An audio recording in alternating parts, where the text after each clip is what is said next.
Picture this. You're on the highway, doing 65, and the dashboard right in front of you just goes black.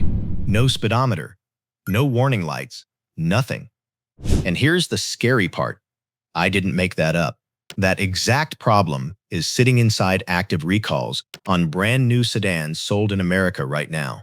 Cars with big names, cars people trust. And Consumer Reports just backed it up with survey data from about 380,000 vehicles.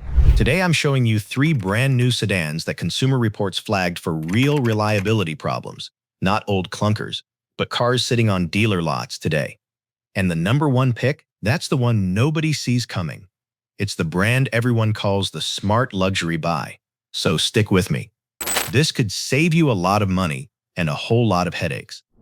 If you believe reliability matters more than luxury, hit the like button, because that's exactly what this ranking is about. Sedans that actually make sense long term. Real quick, here's how this list came together, because I don't do clickbait.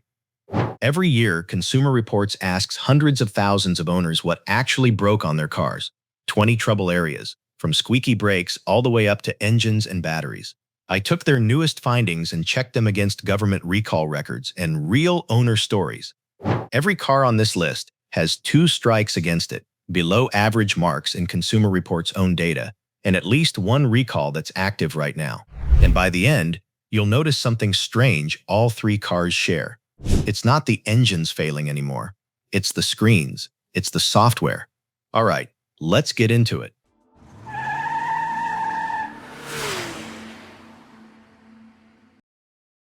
Number 3. The Hyundai Sonata Hybrid. Now, I get why people buy this car. It's sharp-looking, it's comfortable, it gets around 44 miles per gallon. And hybrids have that golden reputation for being the dependable choice. That's the whole reason folks pick one, which is exactly why this stings.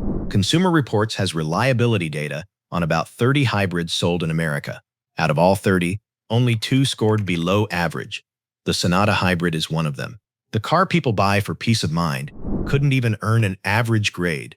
And here's a detail most videos will get wrong. The regular gas Sonata is fine. It actually scores above average with CR's owners. The problem is specifically the hybrid version. So what's breaking? Mostly the electronics and the build quality. Owners told Consumer Reports about screens going completely blank while driving. One owner had to pull into a parking lot and restart the whole car just to get the display back. Others described a rough, clunky handoff between electric power and gas. Some reported hybrid battery hiccups. One even had a water leak that led to mold inside the cabin. On top of that, the 2026 model was recalled over its instrument panel display. And this past spring, letters went out for certain 2024 Sonatas. Dealers have to inspect the fuel tank for damage and update the engine computer. Now, let me be fair here. Overall complaint numbers on this car aren't frightening, and Hyundai's hybrid warranty is long. But if you're paying extra for a hybrid because you want fewer problems, this one is not holding up its end of the deal. If dependability is the goal, look at the Toyota Camry instead. Every new Camry is a hybrid now, and Toyota just took the number 1 spot in Consumer Reports brand rankings. Quick question. Do you own a Sonata Hybrid? Has yours been rock solid? Or has that screen ever acted up on you? Drop it in the comments. I read every single one. Number 2. And this badge is going to surprise some of you. The Mercedes-Benz E-Class. For 50 years, this has been the car you bought when you'd made it.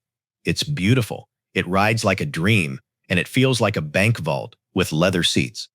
So why is it here? Because in Consumer Reports' newest brand reliability rankings, Mercedes finished all the way down in 19th place, scraping the bottom of the entire list. And the E-Class itself backs that up.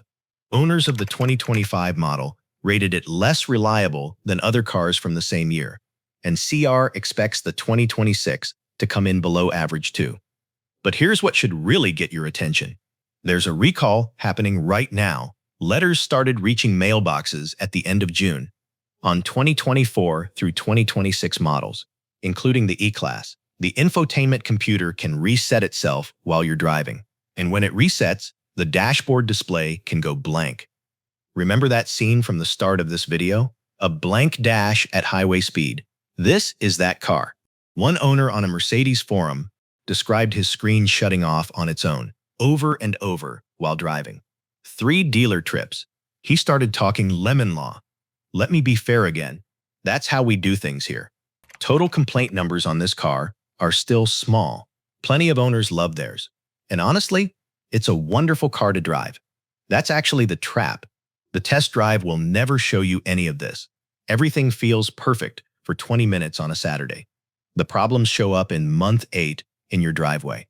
If you want that same big, comfortable luxury feeling with a better track record, look at the BMW 5 Series. Consumer Reports calls BMW the most reliable European brand, and every single BMW model scores average or better. So be honest with me. Would you still take the Mercedes badge over BMW's track record? Tell me which one goes in your driveway. And now, number 1. The Genesis G80. This is the one that honestly surprised me. It's not German, and it's not some risky startup. It's the brand pitched to smart shoppers as the sensible luxury choice. The Genesis G80. You've seen the pitch. Mercedes-level luxury for thousands less. A giant warranty, awards stacked to the ceiling. And the pitch isn't lying about comfort. This car is lovely to sit in, but here's what Consumer Reports owner data shows. CR has ratings on 7 of the 8 Genesis models on sale, and every single one of them scores below average with owners. Not one, not a few, all 7. The biggest trouble spot across the whole brand? The electronics. And the G80 has a twist that made me sit up. Going into 2026, almost every Genesis model improved. The G80 was the one exception. It got worse. Stack it against its rivals, and it lands near the bottom of the class, behind the BMW 5 Series, and way behind the Lexus ES. Then come the recalls, 2 of them, both this year. First, a software bug that can kill the instrument panel, the screen that shows your speed. Genesis actually told owners to turn off the HD radio feature until the fix was done. Think about that. Then this June, a recall on 2021 through 2025 G80s because fuel can leak where the fuel pipe connects to the fuel rail. A fuel leak on a luxury flagship. And none of this is new. Owner forums going back years tell the same story. Screens going blank while driving, random restarts, Bluetooth that won't stay connected.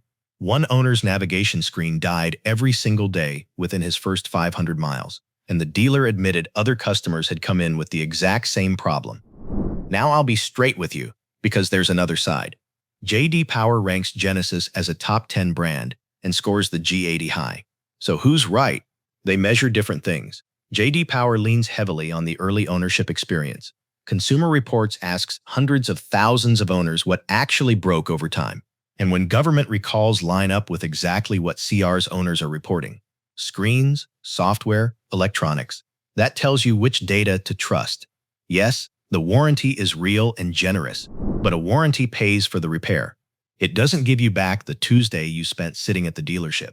If you're the exact buyer Genesis is aiming for, someone who keeps a car 8 or 10 years, the Lexus ES does the same job, with a fraction of the drama. If any Genesis owners are watching, and your car has been flawless, say so in the comments. I mean that. This channel runs on real stories, not just charts. Before we wrap up, notice what all 3 cars had in common. Not one blown engine, not one failed transmission on this list. The thing breaking in today's new cars is the code, the screens, the software, the computers running everything. Even Consumer Reports' own testing chief points to the same thing. The more brand new tech a car launches with, the more problems tend to show up in those first years. So here's my simple advice. Before you buy anything, run the VIN through the government recall website. Free, 2 minutes. Never judge a car by the test drive alone. And when in doubt, pick the boring, proven model over the flashy new one. Boring is beautiful when it starts every morning. Here's the truth, friend. At this point in life, a car isn't just a machine. It's your independence. It's getting to your appointments, picking up the grandkids, taking a drive on a Sunday afternoon, just because you can. You've earned a car that starts every single time and never surprises you. And that's why your voice matters here. If you've owned one of these 3, good experience or bad, Or if there's a sedan that's given you 200,000 faithful miles, put it in the comments below. Thousands of car shoppers read those comments before they sign anything, and your story might save one of them from a very expensive mistake. That's what this community is for. If this video helped you today, do me one favor, subscribe and tap that bell, because every week I dig through the data so you don't have to. Thanks for spending this time with me. Drive safe, take care of yourself, and I'll see you in the next one.